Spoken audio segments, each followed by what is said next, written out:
وقت کا مسافر۔ ایک پرسکون رات تھی۔ علی جو ایک ذہین نوجوان سائنسدان تھا، اپنے کمرے میں بیٹھا ہوا تھا، ایک عجیب مشین پر کام کر رہا تھا۔ یہ مشین کوئی عام مشین نہیں تھی۔ علی نے سالوں کی محنت سے ایک ایسی مشین بنائی تھی جو انسان کو وقت میں پیچھے لے جا سکتی تھی، ماضی میں۔ علی ہمیشہ ماضی کے بارے میں جاننے کی کوشش کرتا تھا۔ اسے لگتا تھا کہ اگر وہ ماضی میں جا کر کچھ چیزیں بدل سکتا تو شاید وہ دنیا کو بہتر بنا سکے۔ ایک رات علی نے اپنی مشین کا بٹن دبا دیا اور اچانک ایک روشنی نکلی۔ جب روشنی ختم ہوئی، علی نے خود کو ایک پرانے زمانے کے گاؤں میں کھڑا پایا۔ لوگ پرانے لباس پہنے ہوئے تھے اور گلیوں میں گھوڑے گاڑیاں چل رہی تھیں۔ علی کو یقین نہیں آیا کہ وہ واقعی ماضی میں آ چکا ہے۔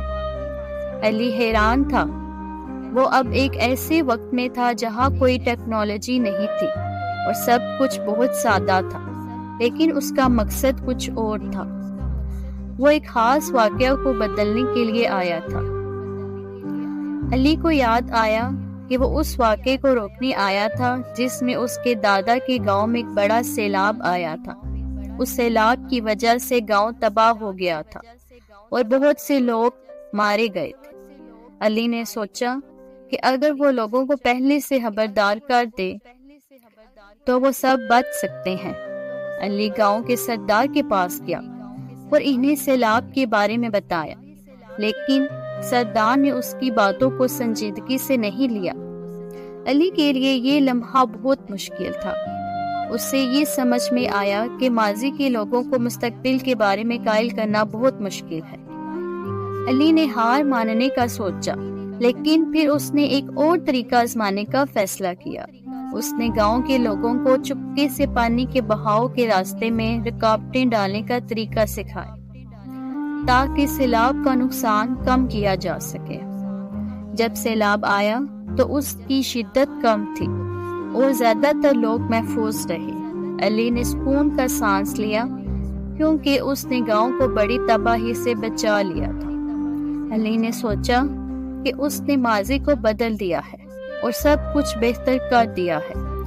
لیکن جب وہ واپس اپنی مشین کے پاس آیا اور ہار میں واپس آیا تو اسے ایک عجیب منظر نظر آیا۔ علی واپس آیا، لیکن وہ دنیا بالکل ویسی نہیں تھی جیسے وہ چھوڑ کر گیا تھا۔ چند نئی چیزیں بدل چکی تھی اور لوگوں کی زندگی میں بڑی تبدیلیاں آ گئی تھی۔ علی کو اندازہ ہوا کہ ماضی کو بدلنے کا ہر عمل حال اور مستقبل پر اثر ڈالتا ہے اور کچھ چیزیں قدرتی طور پر ویسی ہی رہنی چاہیے جیسے وہ ہیں۔ علی نے یہ سیکھا کہ ماضی کو بدلنا ہمیشہ صحیح نہیں ہوتا اور وقت کو اس کی اصل حالت میں چھوڑ دینا ہی بہتری ہے۔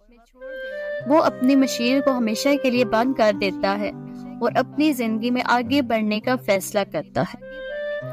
علی نے سکون کے ساتھ اپنے تجربے کو ایک نصیحت کے طور پر یاد رکھا کہ ہر چیز کو وقت کے ساتھ ہی ٹھیک ہونے دیا جائے۔ ہماری ویڈیوز دیکھنے کے لیے ہمارے چینل کو سبسکرائب کریں، ویڈیو کو لائک کریں، شیئر کریں۔ Thanks for watching.